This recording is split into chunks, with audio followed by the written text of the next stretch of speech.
Hello. Welcome back to the channel the biology guru. तुमचं स्वागत आहे आपल्या नवीन व्हिडिओमध्ये. आजचा व्हिडिओ खूप इंटरेस्टिंग होणार आहे, तर स्किप करू नका, लास्ट पर्यंत नक्की बघा आणि तुमच्या सर्वच्या सर्व कन्सेप्ट इव्होल्युशनच्या बाबतीत ज्या काही कन्सेप्ट असतील त्या पूर्ण तुमच्या होऊन जातील या व्हिडिओच्या एंड पर्यंत. सो या व्हिडिओला नक्कीच तुम्ही शेवटपर्यंत बघा. या व्हिडिओच्या रिलेटेड एक व्हिडिओ आपण ऑलरेडी अपलोड केलेला आहे युट्यूब चॅनलवरती. त्याची लिंक तुम्हाला इथं आय बटन मध्ये मिळून जाईल. तुम्ही या आय बटन वरती त्याची लिंक मधून तुम्ही तो व्हिडिओ बघून घ्या. ठीक आहे, तर चालू करूया आपण आजच्या लेक्चरला. आजच्या लेक्चरमध्ये आपण खूप इंटरेस्टिंग भाग बघणार आहे. जे एक इंटरेस्टिंग कन्सेप्ट घेऊन आले तुमच्यासाठी, ती आहे आपली इव्होल्युशन. तर ऍक्च्युली इव्होल्युशन म्हणजे काय असतं? तर इव्होल्युशन म्हणजे मराठीत त्याला आपण उत्क्रांती असं म्हणतोय. तर इव्होल्युशन मध्ये काय होतं माहितीये का, की एक स्पीसीज आहे, समजा एक स्पीसीज आहे ज्याला आपण ए स्पीसीज म्हणूया, ए स्पीसीज. तर ए स्पीसीजला काय सध्या तिथं E1 एन्व्हायरमेंटला फेस करते. ए स्पीसीज आहे ते ही E1 एन्व्हायरमेंटला फेस करत आहे. ऍक्च्युली काय आहे, त्या एन्व्हायरमेंट मध्ये ती खूप चांगल्या पद्धतीने वाढत आहे किंवा तिला खूप चांगल्या पद्धतीने तिचं रिप्रोडक्शन होऊन तिचं नंबर पण खूप प्रमाणात तिथं ए स्पीसीजचा वाढलेला आहे.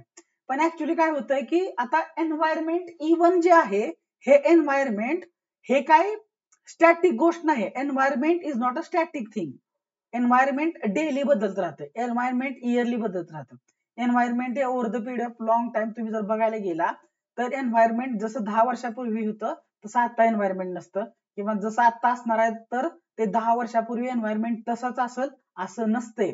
त्यामुळे एन्व्हायरमेंट काय होतं, एन्व्हायरमेंट चेंज होत राहणार. आणि एन्व्हायरमेंट जर चेंज झालं तर स्पीसीजला काय करावं लागणार? स्पीसीजला ऑब्व्हियसली त्याच्या स्ट्रक्चर मध्ये किंवा तिच्या बिहेवियर मध्ये स्वतःला काय करावं लागणार? बदल करावा लागणार. तर हा बदल आहे तो हा बदल एका दिवसामध्ये कधीच होणार नाही. तर हा जो बदल आहे तो एकदम स्लोली ग्रॅज्युअली होत राहणार आहे. समजा एखाद्या स्पीसीजला वाटलं की आज मला खूप थंडी वाजत आहे, तर थंडी वाजत आहे तर मला माझ्या शरीरावरती खूप सारे केस आले पाहिजेत. आणि ओव्हर द नाईट तिला वाटलं म्हणून लगेच उद्या दुसऱ्या तिच्या त्या स्पीसीजच्या बॉडीच्या वरती, स्पीसीज बोलतो ह्याचा अर्थ आहे की स्पीसीज म्हणजे एक स्पीसीज मध्ये खूप सारे इंडिव्हिज्युअल्स असतात. तर स्पीसीज बोलतोय म्हणजे कोणी एक सिंगल इंडिव्हिज्युअल नाहीये. तर स्पीसीजच्या शरीरावरती दुसऱ्या दिवशी सकाळी भरपूर सारे केस येतील असं कधीच होणार नाही. तर आहे त्या कॅरेक्टर्स मध्ये काय करावं लागणार आहे, त्या स्पीसीजला एन्व्हायरमेंटचा रिस्पॉन्स मध्ये स्वतःला बदलून घ्यावं लागणार आहे. तर आज नाही तर 10 वर्षांनी, 10 वर्षांनी नाही तर 20 वर्षांनी हळूहळू तुम्हाला असं बघायला मिळते की त्या स्पीसीजनं स्वतःच्या बॉडीवरती भरपूर सारे केस आलेले असणार आहेत to survive that particular environment. बरोबर आहे. तर हे एन्व्हायरमेंटला अडॅप्ट करण्यासाठी स्पीसीज स्वतःमध्ये बदल करून घेतात. तर हा जो बदल आहे over the period of long time, याच बदलाला आपण काय म्हणतो? मराठीत उत्क्रांती असं म्हणतो. त्यालाच इंग्लिशमध्ये आपण इव्होल्युशन असं म्हणणार आहे. Evolution is a gradual change occurring in the living organism over the long duration. It is called as evolution. So it is the just very simple definition of evolution. Understand? Evolution का होतंय? तर इव्होल्युशनचा main driving force आहे आपलं environment. आणि environment जर बदलत राहिलं तर स्पीसीजला स्वतःमध्ये बदल करून घ्यावा लागणार. आणि ज्या स्पीसीज मधील आता समजा 100, ते तुम्हाला इथं ड्रॉ करून दाखवतो बघा. इथं समजा आता कुठं ड्रॉ करूया, एक एरिया आहे, इथं दिसतंय सगळ्यांना व्यवस्थित? ठीक आहे, तर इथं मी जरा डार्क करतो. ह्या एरियामध्ये 100 इंडिव्हिज्युअल्स आहेत. ठीक आहे, दिसतंय तुम्हाला? 100 इंडिव्हिज्युअल्स आहेत. या 100 इंडिव्हिज्युअल्स पैकी काही इंडिव्हिज्युअल्स इथं जाऊन राहिले, 10 इंडिव्हिज्युअल्स. इथे किती राहिले? इथं 90 इंडिव्हिज्युअल्स राहिले. बरोबर आहे. 90 काय झाले, इथं इंडिव्हिज्युअल्स राहिले, इकडे 10 इंडिव्हिज्युअल्स गेले. तर हे 90 इंडिव्हिज्युअल्स ज्या एन्व्हायरमेंटला फेस करतायत ENV, ते वेगळं आहे, आणि हे ENV आहे, हे वेगळं एन्व्हायरमेंट आहे. ह्या 10 ज्या इंडिव्हिज्युअल्स होते ह्यांनी इथून मायग्रेशन केलं. ते समजा एका कुठल्या तरी बेटावरती राहायला गेलेत किंवा वेगळीकडे कुठं तरी ठिकाण आहे तिथं राहायला गेले. तर इथलं एन्व्हायरमेंट वेगळं आहे आणि इथलं एन्व्हायरमेंट वेगळं आहे. म्हणजे दोन्हीकडचा ड्रायव्हिंग फोर्स कसा आहे?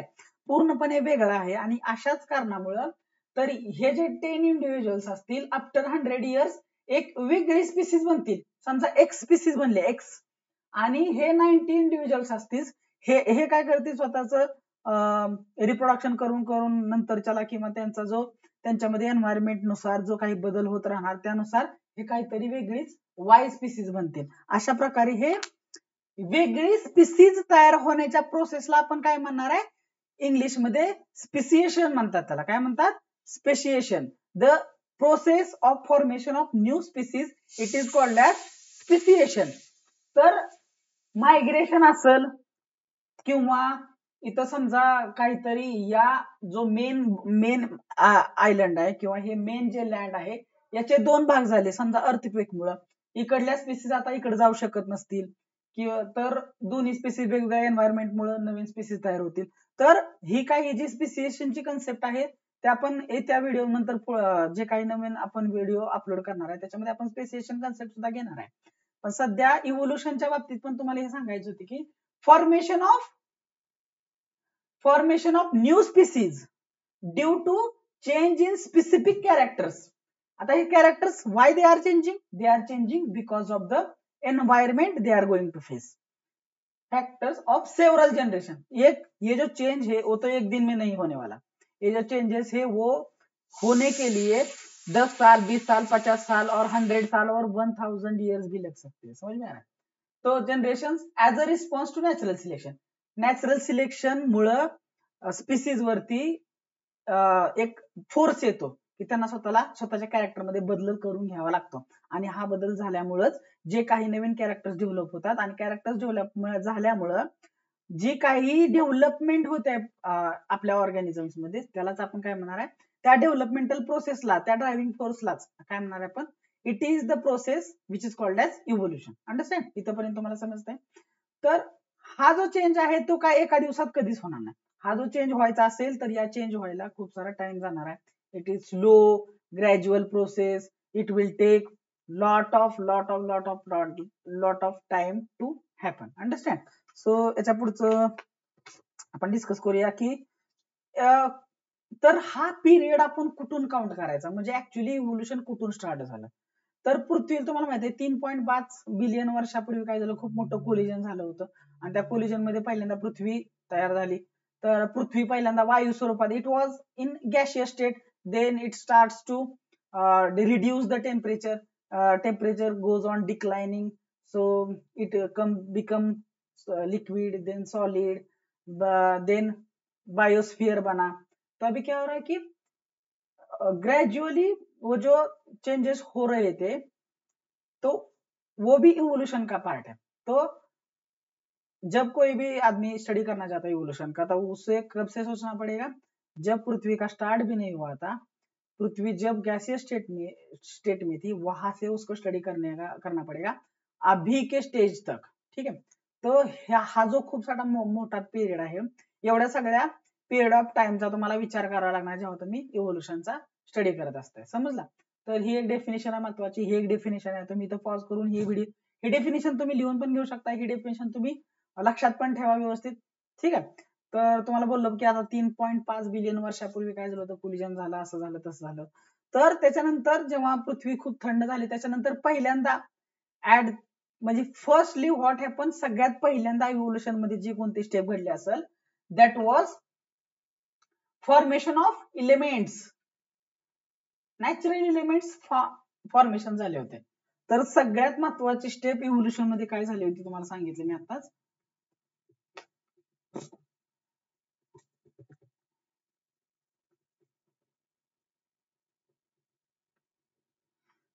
Formation of elements. Formation of elements. Elements form झाले. आता इलेमेंट फॉर्म झाल्यानंतर तुम्हाला माहित आहे की इलेमेंट्स फॉर्म झाल्यानंतर त्यांनी एकत्र यायला चालू केलं. मग त्याच्यापासून बनले simple compounds.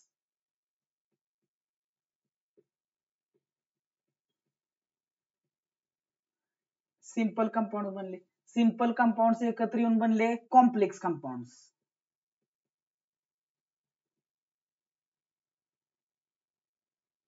complex compounds like protein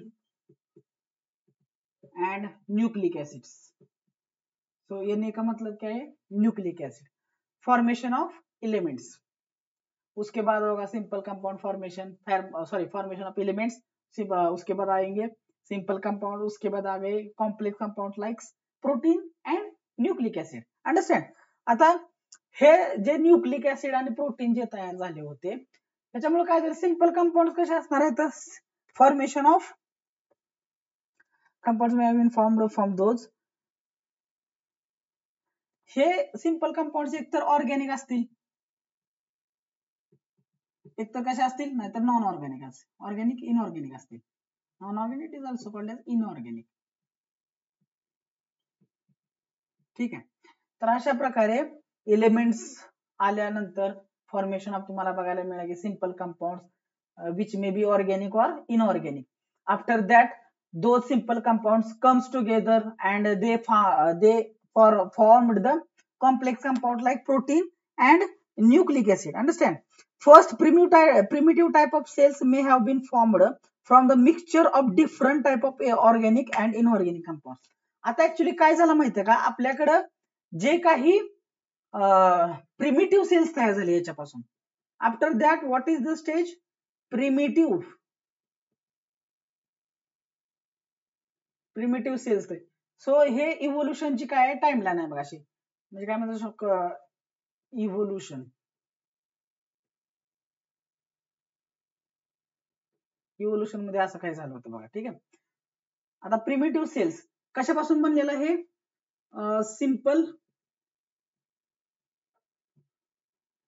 तर ऍक्च्युली तुम्ही असं पण लक्षात ठेवू शकता की primitive cells are made up of simple organic and inorganic compounds and they are present with the protein and nucleic acid. So जी प्रिमिटिव्ह टाइप आपली जी आताची तुम्हाला जी नॉर्मल सेल बघायला मिळते तिचं जे पूर्वीचं स्वरूप होतं त्याला आपण प्रिमिटिव्ह सेल म्हणतो. And those primitive type of the cells may have been formed from the mixture of different types of organic and inorganic compounds.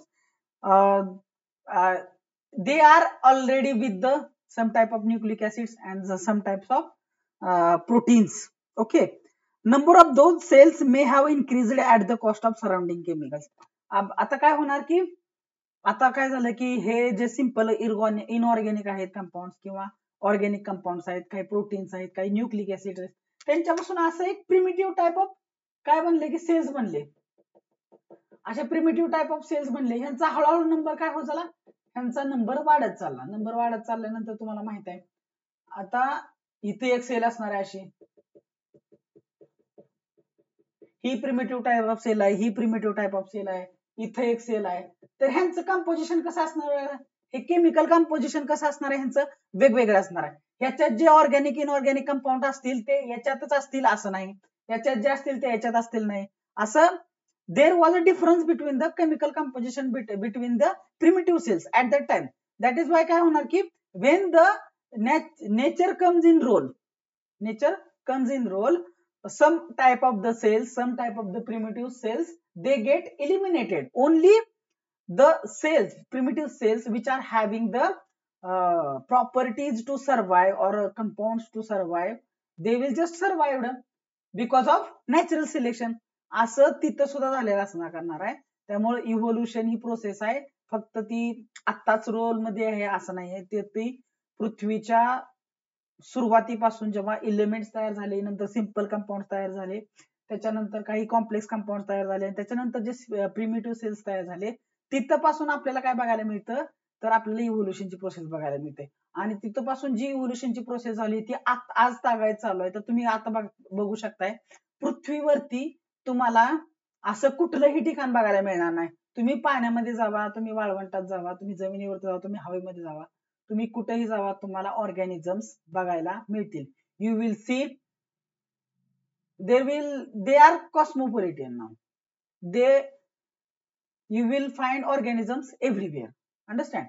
So तुम्ही रेंजिंग फ्रॉम युनिसेल्युलर एनिमल मध्ये बघायला गेला तर तुम्ही युनिसेल्युलर अमिबा, पॅरामेशियम ते हत्ती whale पर्यंत जे काही मल्टीसेल्युलर ऑर्गॅनिझम आहे एवढी जे तुम्हाला डायव्हर्सिटी आहे ते अॅनिमल्स मध्ये बघायला मिळते. नंतर प्लांट्स मध्ये बघा क्लोरेला हा जो युनिसेल्युलर ऑर्गॅनिझम आहे प्लांट मध्ये, त्याच्यापासून तुम्ही बनियान ट्री इथपर्यंत जे काही इव्होल्युशन आहे, इथपर्यंत जी काही डायव्हर्सिटी आहे ते तुम्हाला फक्त बघायला मिळते because of only evolution. Evolution मुळे तुम्हाला आज असं कुठलंही ठिकाण पृथ्वीवरती बघायला मिळत नाही की जिथे तुम्हाला ऑर्गॅनिझम्स बघायला मिळत नाही. इतकी सगळी diversity it is because of only evolution. Understand? सोपी कन्सेप्ट आहे, लक्षात ठेवा. आणि लक्षात आता बघा याच्यामध्ये काय होणार आहे, आता थोडं बघा. At the present crores of species and plants animals with huge diversity ranging in their shape and complexity. तर तुम्हाला बघताय काय काय ऑर्गॅनिझम तुम्हाला खूप खूप त्यांचं कसं असणार आहे, त्यांचं जे काही स्ट्रक्चर असणार आहे ते खूप सोपं असणार आहे, इझी असणार आहे अभ्यास करायला. पण काय काय ऑर्गॅनिझमची कॉम्प्लेक्सिटी इतक्या हाय असती की तुम्ही त्यांचा अभ्यास करायचा म्हणलं तर तुम्हाला खूप म्हणजे टाइम लागू शकतो. अशा प्रकारे म्हणजे वेगवेगळ्या प्रकारचे डायव्हर्सिटी इन शेप बघू शकता ऑर्गॅनिझमच्या शेप मध्ये, कॉम्प्लेक्सिटी मध्ये तुम्ही डायव्हर्सिटी बघू शकताय. It is because of only evolution. Evolution खूप महत्वाचा ड्रायव्हिंग फोर्स आहे किंवा इव्होल्युशन ही खूप महत्वाची कन्सेप्ट आहे, ज्याच्यामुळे हे काही चेंजेस सगळे एन्व्हायरमेंट मध्ये होतात. म्हणजे ह्युमन्स मुळे एन्व्हायरमेंट मध्ये होतात आणि नंतर एन्व्हायरमेंट मुळे परत ह्युमन्स मध्ये होतात. अशा प्रकारे आहे ती काय. तर आपण आता बोललो ह्या सगळ्या गोष्टी. Humans have showed curiosity about the origin of life, reasons for such a great diversity in life present on the earth since ancient period. तर तुम्हाला माहित आहे की माणसाला खूप सारा तो म्हणजे चतुर आहे, क्युरियस आहे. जगात एवढी सगळी डायव्हर्सिटी का अवेलेबल आहे, तर ह्या डायव्हर्सिटीचा अभ्यास करण्यासाठी माणूस खूप क्युरियस असतो. मग तो काय करतो, वेगवेगळ्या थिअरीज प्रपोज करतो की की एवढी जी डायव्हर्सिटी आहे प्लांट्स मध्ये बघा, एनिमल्स मध्ये, एवढी सगळी जी डायव्हर्सिटी का प्रेझेंट आहे हे करण्यासाठी मग काय केलं माणसानं हळूहळू स्टडी चालू केली आणि they are come up with some new theories. तर त्या थिअरीज पैकी एक सगळ्यात महत्वाची थिअरी किंवा एक ग्रॅज्युअल डेव्हलपमेंट थिअरी होती. ती सगळ्यात आज आतापर्यंत जी ज्या प्रपोज केल्या होत्या थिअरीज, त्या सगळ्या थिअरींपैकी ही महत्वाची थिअरी होती. कुठली? Gradual development of living organism. तर ही थिअरी सगळ्यात वेल ऍक्सेप्टेड होती. ठीक आहे, लक्षात. तर याच्या पुढे आहे theory of evolution. Theory of evolution. According to this theory, first living material protoplasm has been formed into the ocean in due to the course of time unicellular organisms were formed. तर आत्ताच आपण हे discuss केलंय theory of evolution. Theory of evolution मध्ये काय बघितलं आपण की बघा, पहिल्यांदा काय झालं की एलिमेंट्स तयार झाले, नंतर काही पहिल्यांदा जे काही सेल्स तयार झाले त्याला आपण काय म्हणतो, त्याला आपण प्रिमिटिव्ह सेल्स म्हणतो. प्रिमिटिव्ह किंवा ज्या फर्स्ट लिव्हिंग मटेरियल होतं त्याला आपण प्रोटोप्लाझम म्हणतो. म्हणजे ऍक्च्युली हा ज्या लिव्हिंग सेल्स आहेत बघा, ह्या ज्या प्रिमिटिव्ह सेल्स आहेत ह्या प्रिमिटिव्ह सेल्स यांचं रूपांतर नंतर कशात झालं बघा, प्रोटोप्लाझम. हे प्रोटोप्लाझम म्हणजे काय माहितीये का, तर हे आहे फर्स्ट लिव्हिंग मटेरियल. हे काय आहे, फर्स्ट लिव्हिंग मटेरियल आहे. अंडरस्टँड? सो हे जे प्रिमिटिव्ह सेल्स होत्या त्याच्यापासून आपल्याला प्रोटोप्लाझम बनलेला दिसला. म्हणजे हे इथून इथपर्यंत जायला काय एक दिवसात 2 दिवसात झालेलं नाही. ही प्रोसेस व्हायला पण खूप सारा लॉंग पिरियड गेल्यानंतर आपल्याला protoplasm which is a first living material is formed. आता ग्रॅज्युअली काय झाली, हे जे फर्स्ट लिव्हिंग मटेरियल आहे याच्यामध्ये चेंज होत राहिला आणि याच्यापासून आपल्याला काय बघायला मिळाले, आपल्याला युनिसेल्युलर ऑर्गॅनिझम्स तयार झालेला बघायला मिळाले.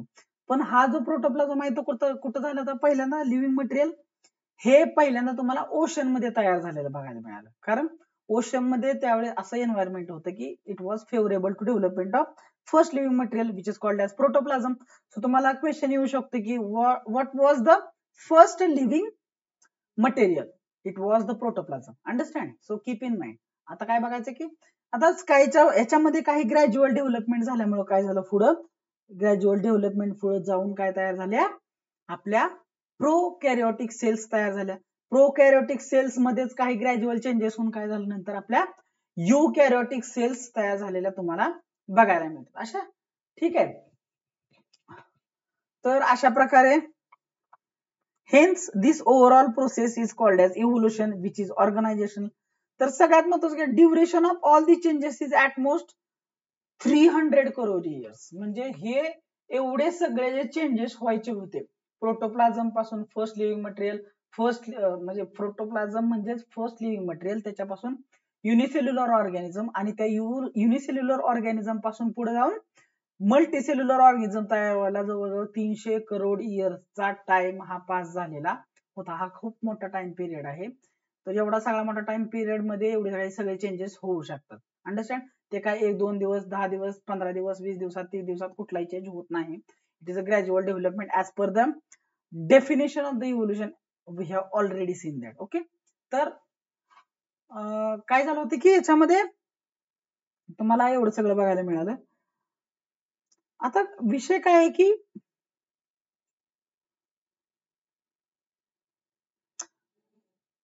ऍक्च्युली काय आहे की आता बघा, एक एक चांगली कन्सेप्ट तुम्हाला सांगतो. आता एक महत्वाची कन्सेप्ट अशी आहे की याच्यामध्ये काय झालं बघा, की आपल्याकडं जे काही ऑर्गॅनिझम्स होते, आपल्याकडं समजा स्पीसीज होत्या ज्या काही त्या टाइमला अवेलेबल होत्या,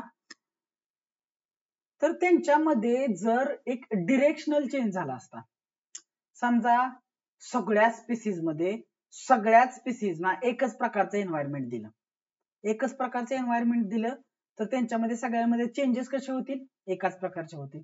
पण इच अँड एव्हरी ऑर्गॅनिझमनं वेगळं एन्व्हायरमेंट फेस केल्यामुळं वेगवेगळे ऑर्गॅनिझम्स, तुम्ही एका स्पीसीज पासून, एकाच अँसेस्टर पासून वेगवेगळे ऑर्गॅनिझम, समजा एक स्पीसीज आहे, आता समजा इथं समजून घेऊया आपण.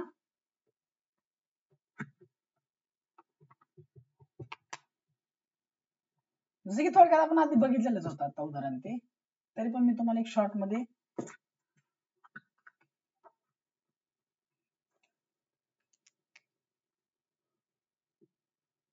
A species living in environment A, living in environment E1, A species आहे 100 इंडिव्हिज्युअल्स आहेत.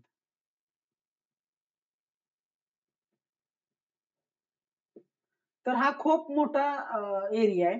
त्याच्यामध्ये 100 काही इथं येतं, काही इथं येतं, काही इथं प्रेझेंट आहेत, काही इथं प्रेझेंट आहेत, काही इथं येतं, काही सेंटरला आहेत. तर हे असं तुम्हाला कसं डिस्ट्रीब्युशन बघायला मिळतं, रॅन्डम डिस्ट्रीब्युशन बघायला मिळते.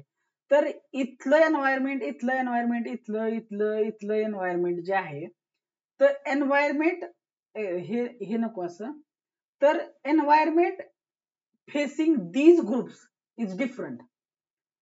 त्यामुळं ए स्पीसीज जी होती ती आफ्टर 100 इयर्स काय होईल, ए स्पीसीजचं कुठं तर इथं राहील, हे बी होईल, हे सी होईल, इथं डी, इथं ई, इथं एफ, जी. तर ए स्पीसीजचं रूपांतर जवळ 6 वेगवेगळ्या स्पीसीज मध्ये रूपांतर झालं, कारण वेगवेगळ्या ग्रुपनी काय केलं, वेगवेगळे एन्व्हायरमेंट फेस केल्यामुळं तुम्हाला वेगवेगळ्या म्हणजे मल्टी डायमेन्शनल तुम्हाला वे बघायला मिळाला. मल्टी डायमेन्शनल का, तर मल्टी डायरेक्शनल पण म्हणा, मल्टी डायमेन्शनल पण म्हणा, कारण याच्यामध्ये काय झालंय की जे ग्रुपमध्ये वेगवेगळ्या वेगवेगळ्या एन्व्हायरमेंटला फेस केल्यामुळे वेगवेगळ्या स्पीसीज झाला आणि वेगवेगळ्या स्पीसीज बनल्या. अलग लक्षात, it is a gradual change in some characters and they are becoming new species after long period of time. Understand? तर हा जो याला काय म्हणतो आपण बघा, यालाच आपण म्हणणार आहे प्रोग्रेसिव्ह डेव्हलपमेंट ऑफ, समजा प्लांट्स असतील, अॅनिमल्स असतील, progressive development of plants and animals from the ancestors, progressive development of plants and animals from the ancestors having different structural and functional organization, it is called as evolution. evolution ची एक अजून चांगली definition आहे बघा इथं, progressive development of, progressive development of plants and animals plants and animals from their ancestors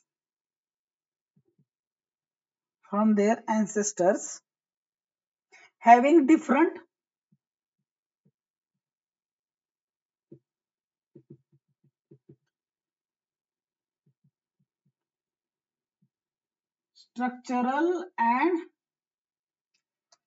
different structural and functional organization.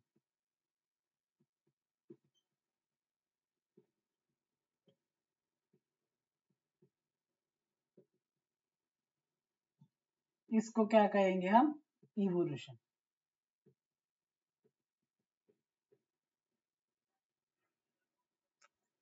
ठीक आहे, आलं लक्षात? सो आय होप तुम्हाला इथपर्यंत सगळ्या कन्सेप्ट क्लिअर झाल्या असतील. इव्होल्यूशन म्हणजे काय. तुम्हाला हा व्हिडिओ आवडला असेल तर नक्कीच आपल्या युट्यूब चॅनलला तुम्ही काय करा, सबस्क्राईब करा. असेच नवीन नवीन व्हिडिओ मी तुमच्यासाठी घेऊन येणार आहे. सो आजच्या व्हिडिओमध्ये आपण इथंच थांबूया. आपण नेक्स्ट व्हिडिओमध्ये बघणार आहे what are different evidences of evolution. ठीक आहे.